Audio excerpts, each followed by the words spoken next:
Wow, 20 years. Feels like it was only yesterday I was diagnosed with Asperger syndrome. What an adventure it's been. You took the words right out of my mouth. Hey everybody, it's me, Jeff Acosta. How you guys all doing? Well, as I said in that previous clip with Jax, it has been 20 years since I was diagnosed with Asperger syndrome. Oh my gosh, I can't believe it's been 20 years. This is a momentous occasion for me personally. So whether this video gets released near the end of June or even early July, one way or another, this summer is incredible that it's been that long since I was diagnosed. So what I was going to do was go down some questions some friends posted for me on my Instagram recently, and to just tell you all what it was like, after I was diagnosed, before, and even just some other things I've learned over time. So here, let's get started. Oh yes, how can I forget to mention that? This not only is the month of June like a special anniversary for me since I was diagnosed, but it's also 1 year ago since I began my career with Sutter Health. It's incredible. Man, it feels like June now is becoming a special month for me, period, no matter what. So that's really cool. All right, so now on to some questions. I'm so glad somebody has asked me this question. I'll never forget what it was like, and I hope you guys don't mind me telling a quick little story leading on to this. So I remember back in the summer of 2002, it was right after one of my brother's baseball games. My parents pulled me to the side, and then they were telling me some things, and I was wondering what was going on. And then when they said to me, "Jeffrey, you have Asperger syndrome," of course, the first time I heard it, and I think this goes for all of us, like I thought they said, and parents, just pardon me for saying this word, I thought they said Asperger's syndrome, which I think a lot of people immediately think of like when they hear the name of the condition. But I will tell you, it took a little time to understand, but it was like, man, I was on the verge of turning 16, so there was something about me we didn't know about for a long time. I literally felt like Harry Potter in a deleted scene from the Chamber of Secrets, like after he finds out he has parcel tongue, or speaks parcel tongue, I should say. And then in the deleted scene, he flew to a hill off of the Hogwarts grounds. Hedwig was next to him, and then he said to her, "Who am I, Hedwig?" That's kind of how I felt like one day, like after I took one of my dogs who has passed away, and his name was Midnight. I said to him, "Who am I, Midnight?" While it took a while to understand what I've had. You know what? I'm glad that we caught it when I was still a teenager, and we couldn't have done it if it wasn't for my freshman English instructor at my very first high school. So thanks to her, if it wasn't for her, who knows where I'd be today. So thank you to her, and God bless her so much. And and let me just quickly say, I think that's what I just would really like to say, because man, it really is bringing a lot of emotion back because of like what I felt. It's incredible. After 20 years, I still feel like what I felt and don't worry, I'm okay. It really is incredible. Like the things that stick with you your whole life, especially if they were life-changing moments, they really can stick with you. All right, let's see what the next question is. So kind of going off on the previous question, now that my family and I knew what my condition was, we knew what had to be done, which was soon, once school would start, I would start going to therapy for 2 years in San Jose, California, a wonderful therapy group. And even though it wasn't easy for those 2 years sometimes, I'm really grateful my parents did that for me, because it was just amazing. And the therapists who were there were wonderful people, and I hope maybe one day I'll get to see them again in some way, maybe whether it's at an autism convention or something. But I'm really grateful to them. In fact, during that summer, my family and we were moving to Brentwood in the Bay Area near Antioch, and that gave me an opportunity to start off my sophomore year at a new high school and basically start over so I can make connections and everything. In fact, one of the next questions will definitely be mentioning one of the challenges that I had to overcome relating to school. So, you know what? I was on my way. It was going to take some time, but I was on my way. Check it out. To the next question. Okay, so this question is a really good one, and what I'm going to do is I'm going to break this up into a few different segments. That way then I can talk about a few different moments in my life that relate to this. First one is, so like when I was mentioning I got to start over at my new high school during my sophomore year, part of it was because in the beginning I had difficulty making friendships. My social skills weren't perfect, I admit, And little did I know that some of the things that I was doing would make my fellow classmates think I was like retarded or something. I wish I could use a better word, but that's really the only way to describe it.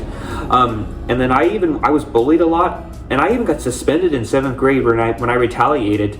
Yeah, and even into my freshman year, I had some bullying as well. Not a lot when I was in my freshman year at my first high school, but there were some guys who did.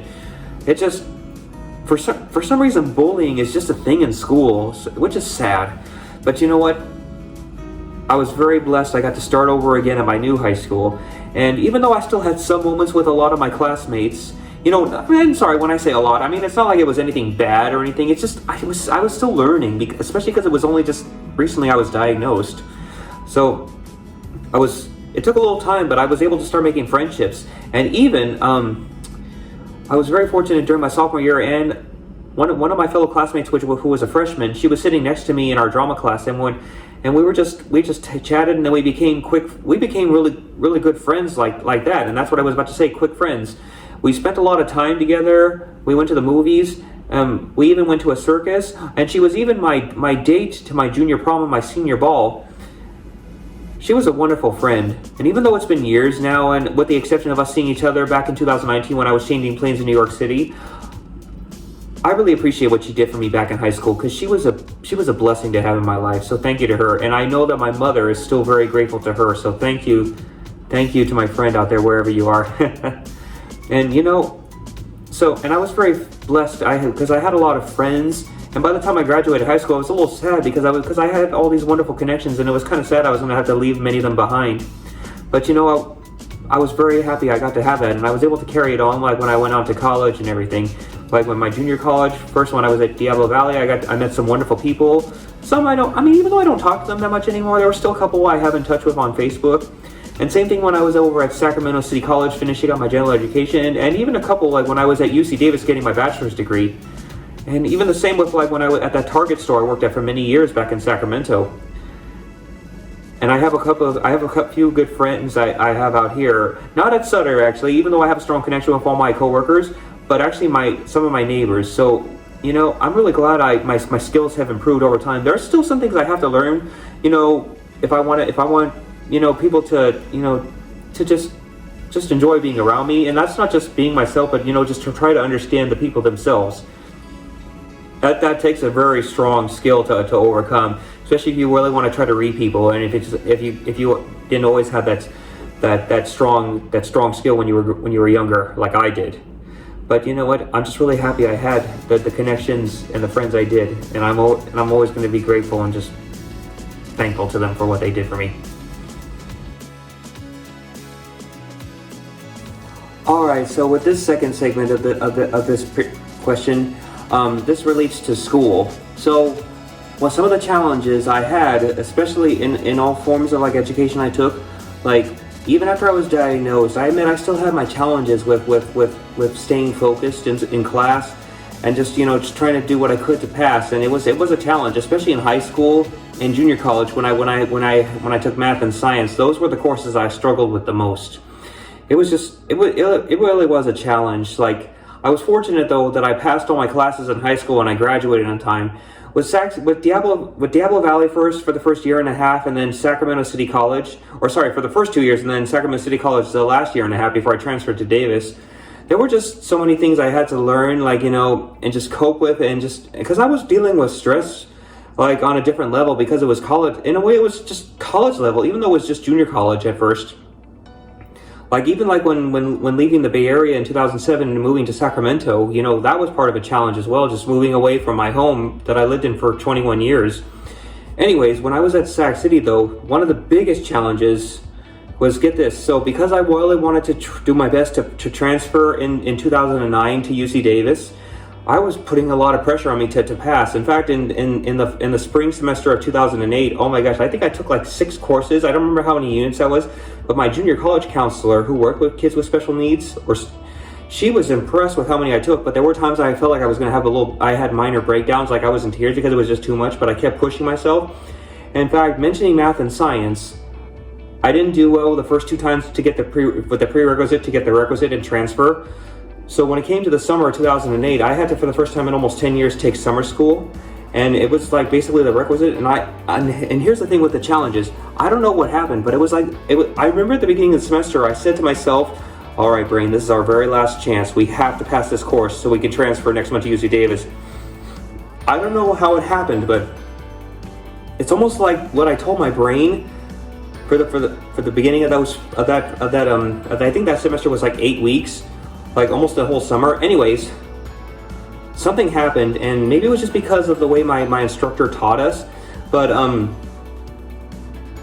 I passed practically every single test. I only flunked one test, so like 9 out of 10 of those tests I got A's. It was incredible. And and part of the challenge was also getting up at like 5 a.m. and being at school before 7, because the class was from 7 a.m. to 11 a.m. and I still had to work. And that was the first summer I started working at that Target store. And get this, I mean, I was stressed out, but when I got my grade, I felt like I was gonna faint, like I saw in a Popeye cartoon, like when he learned he was the sole heir to one of his uncle's estates. Popeye was like, point, point, point, ow. But he didn't hit his head like that, but he felt like he was gonna. I just literally felt like I wanted to faint. But so it was just incredible. I set a challenge for myself and I passed. I pulled through. And then, the fall of 2008, it was still a bit of a challenge as well, because I took I think 6 courses again. I don't know how it happened, but I still managed to pass all my classes, including the science course, and also getting a B in the requisite math course. I just don't know how I did it, but it was just like after I set my mind during that summer semester, I just did better. It was incredible. UC Davis though was a bit different because it was university level, so I felt like the pressure was kind of built on even more because I really wanted to do what I could to pass. I didn't do it the first quarter because Davis is on quarter system, but the second quarter I finally brought it to the attention of my counselor, and we brought the paperwork from when I was diagnosed, and I got additional time on tests like I did in high school after I was diagnosed, and even when I was at Diablo Valley and Sac City. I wasn't perfect with my courses, I admit, but you know what? At least I got above average and so on, and I was still able to graduate on time in December of 2010 with my bachelor's degree in literature and writing and my undeclared minor in theater.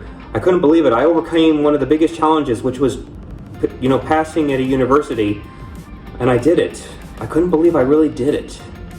So that's all that happened with school. Can I do it again? Who knows? I will say this though, I do regret though that I didn't take grad school like when I could have, especially when my parents offered to pay for it, because I was going through one of those phases where okay, I've had enough of school for now. But then when I finally tried getting into grad school between 2013 to 2015, when I went back to get my GPA up, and when I started applying to Sac State, where I was going to try to get into, unfortunately, I just kept getting denied acceptance. Even after speaking to the head of the English department at Sac State many times, it was just too late. But that's okay. Then you know what? That's what led me to finally, within 4 years, starting my journey. And my biggest challenge was getting into healthcare. So you know what? While I wish I had taken it, for grad school when I could have, especially when my parents offered, maybe one day I'll still consider grad school. We'll see. But for right now, I'm just grateful. I have my career with Sutter, and I got my bachelor's and everything. And but I will say this, and let me say this. To any of you out there, if your parents are offering to pay your tuition to go to grad school, while some of you may not like when I say this, but take it. Hey, no emojis. Hey, thank you. So I know a lot of you are probably thinking like that, what that emoji was doing. I'm serious. If your parents are offering to pay for you to go to grad school, they pay for your tuition, take it. You hear me? Take it. For this particular segment right here, what I wanted to talk about was a few different things of what that involved challenges. Like as some of you may remember from some of my past videos, I was at a Target store for many years, and I'm not afraid to admit this. It was from 2008 to 2021. So, I wish I had done some things differently, but I will say this, the one thing about working at that Target store was it helped improve my social skills. Because I work with the public so much, it gave me a chance to realize what should and shouldn't be said to people. In fact, because I was always such a bright young man, there were so many people who came in and they were like, is Jeff on duty today? My management actually said that, and that's a great feeling. And even though it's really wonderful, I had all those wonderful regulars, there were definitely some people who came in and they just treated you like as if you were below dirt or something. Treated you like almost like you were inhuman. Why those people treat retail employees like that, it's hard to say. But you know what? As much as I didn't not like the way they treated me, especially like over time, because of like when politics and so many other things just started changing so much around the world, especially when the pandemic broke out, I always chose to remain a good person.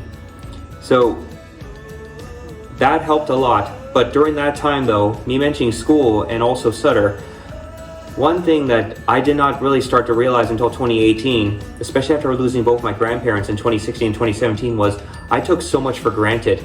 It's just because there was just so much good in my life, like when my parents owned a condo, and because of all that my grandparents did for me and my siblings. I took it to heart and not in the good way.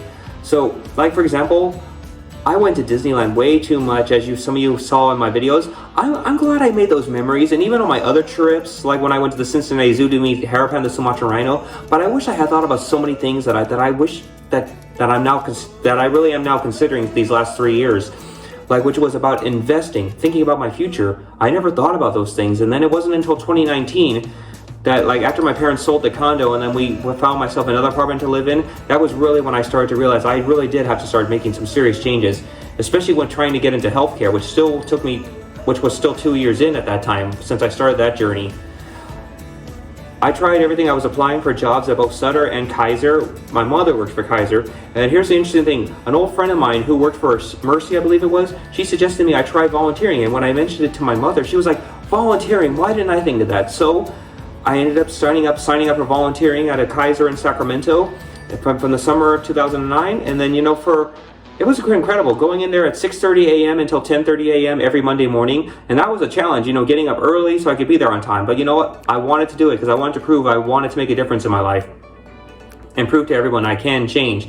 Everything was going smooth and everything, but 7 months into my program, what happens? The pandemic broke out.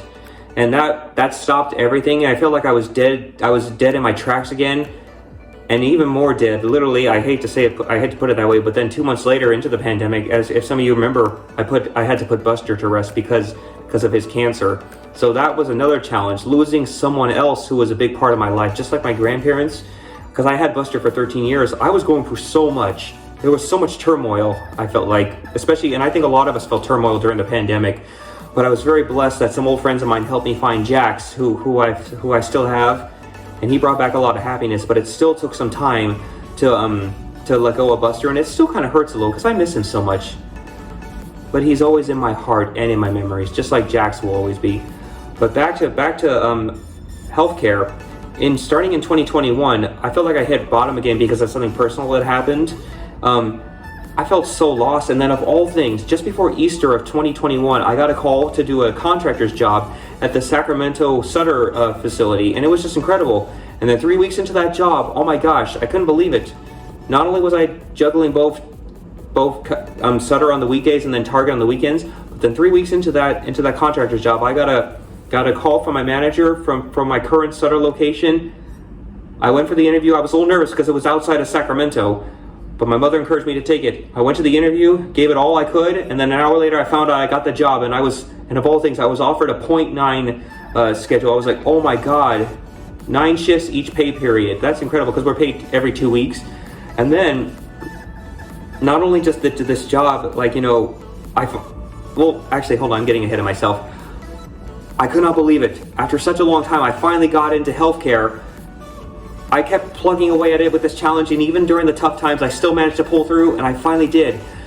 And then also this job, not only did I finally land permanent employment with Sutter, but it also gave me an opportunity to move out of Sacramento and move into a suburban town again, which is wonderful. I do miss a lot of people back in Sac, but I'm really glad I live in a suburban life again. And then, here's the thing, because of what the challenge is, because working in healthcare is a challenge, I don't work with patients, but because I do have to go around the hospital so many times, I showed to management how efficient I was, and they even offered me an extra shift this past fall of 2021, and now I'm at 0.10, so now I really feel like full-time. That just shows it though. I always put these challenges onto myself, and especially now because I want to make such a difference now, I'll do anything to prove that I'm a hard worker. I always have been, but now more than ever, I've always want to prove it. And I've been very lucky with what I've gotten at Sutter, what my family has seen in me, and also I'm really grateful that these last couple of years I finally learned about investing, and I greatly appreciate my mother and one of my brothers who understands investing. And I still got some things to consider, but you know what? My mother has strong feelings because of all I'm doing. I'm on the right track, and as much as moms can be a pain in the butt sometimes, even as you're a full-grown adult, moms know what's best for their kids, even as adults. Yeah, and oh my gosh, I lost my train of thought. What was I going to say? Yes. So here's the thing with the investing. It isn't interesting to figure out like how I have to pay rent, save and invest for retirement, still have enough money to pay my other bills and groceries, and also if I still want leisure time, and I definitely will be able to. I just need to figure it all out. But you know what? It's a challenge I'm always willing to take. Anything to keep going and learning every day, as I said earlier in this video. Life is a learning experience every day, no matter what. I think for some people it's hard for them to truly understand Asperger syndrome, especially if they never heard of it, or even autism, or just any kind of learning condition. But I was very fortunate. I had a lot of people in my life, including my family, who wanted to understand Asperger syndrome. That just meant so much to me. I have come across some people in my life who pretended like that they wanted to get to know me and understand Asperger syndrome, and then that in the end that they just didn't really want to. I don't know what happened. Maybe I overdid something. I don't know. It's hard to say, but I was very fortunate for what I had, and it's pretty much everyone I come across, especially ever since I moved out of Sacramento, have been wanting to understand. I've been just telling them everything. I make sure I don't overdo it, and it just really shows. Like people do want to get to understand Asperger syndrome, especially because I come across some people who actually have family members who are or possibly are on the spectrum. So in a way, I'm kind of helping them too. So that's a great feeling, and that's what I'm hoping for with this video. There will be people you will come across in your life who will want to get to understand you, especially whatever condition you have, I should say. But then there will also be some who will pretend, and then they probably won't. Why? It's hard to say why some people are like that. But overall, I think there really are a lot of people out there who want to understand one another. Although these are trying times right now because of so much going on in the world, there are still a lot of good people out there, and I want to be one of them. And I hope every one of you who is watching this video is inspired, whether you have Asperger syndrome, autism, Down syndrome, or any other kind of condition, especially a learning condition. You know what? As I said in some of my children's books, which I still hope to be professionally published one day, if I can do it, so can you. I say that in my segment, in my section that says about the author in every book. In fact, it's just like in a Snoopy song from Snoopy the Musical. If just one person believes in you, deep enough and strong enough believes in you, hard enough and long enough, before you knew it, someone else would think, if he can do it, I can do it, making it too. And to think, I actually wanted to use that song like when I was picked out of 5 students, and when I graduated from UC Davis to speak at the ceremony. Although I didn't get to speak, it was still an honor. I was chosen, and I was going to actually end my speech with that song. So even though I didn't get to actually speak it, it still was an honor. And I always think of that song when I graduated. So, you know what? Just give it time, and you'll meet the right people. I mean, heck, because I met the right people and people wanted to understand me, I got to speak at conferences over the years, especially when I lived in Sacramento, and I even got to speak at a class that specializes in teaching about autism at UC Davis before the pandemic broke out. It's amazing. In fact, let me just quickly say, let me add on as well, if you don't mind.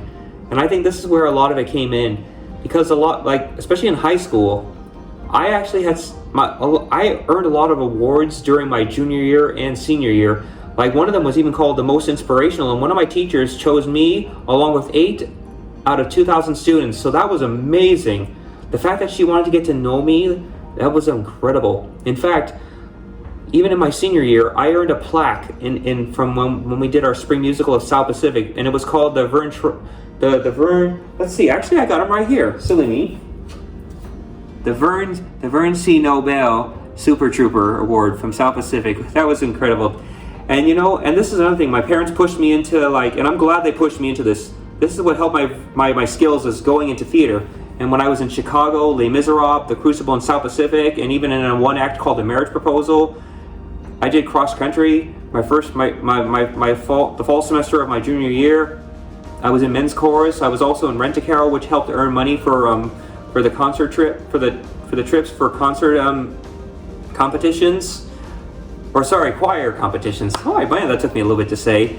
And you know, I leathered in theater. In fact, let me show you this. Let me show you my jacket. So yep, here we are.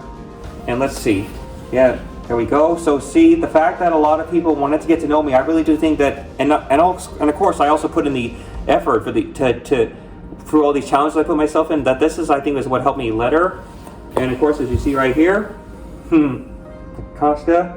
Yep, Rent-A-Carol. Let's see, anything else I missed on here? Oh yes, and of course, Playmakers, which was our club, and so much. And of course, here's the cross country. And let's see. Whoops. And 2005.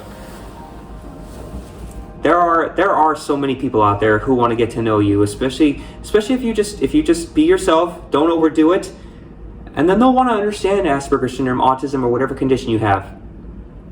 And don't let it get you down if you ever do come across anybody who pretends like they want to get to know you and then they let you down in the end and it looks like they don't. Don't ever let that get you down. There are good people out there. So to answer this final question, do I go through because of it? I think I always do. I really think I do. I'm always going to have challenges for the rest of my life, but you know what? I'm willing to take on whatever's going to happen in the future, especially if it's going to better myself with my career, for my finances, and just everything else. Like I said, I took a lot for granted last decade, and I did let a lot of opportunities slip, but never again. I'm always going to be up for these challenges. Some will not be easy, but I'm always going to try my best, overcome them, and just become a better person. And one challenge, though, I do hope one day I'll still be able to work on is dating and then meet the woman of my dreams.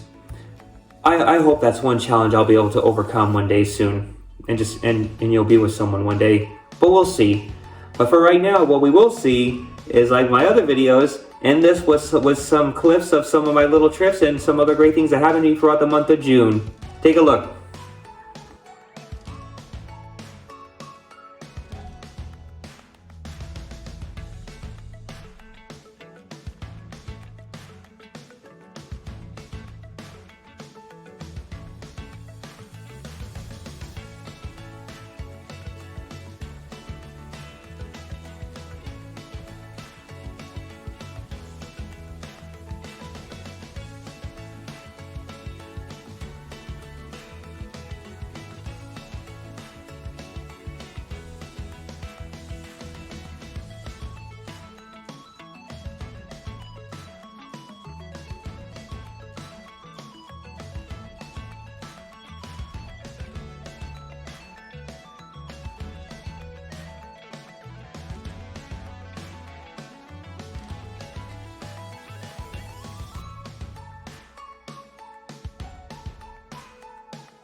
That's my man.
Well, everybody, I hope you enjoyed this video. It was a little long, but I wanted to make it for the best as I could so I can answer those questions and just share, like, you know, what I went through for the 20 years since I was diagnosed with Asperger syndrome.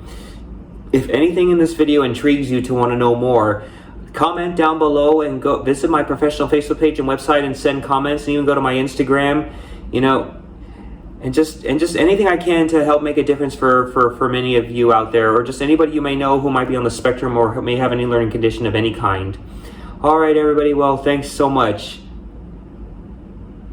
Can't believe it's been 20 years. Incredible. All right, take care, everybody. Don't forget to subscribe. See ya.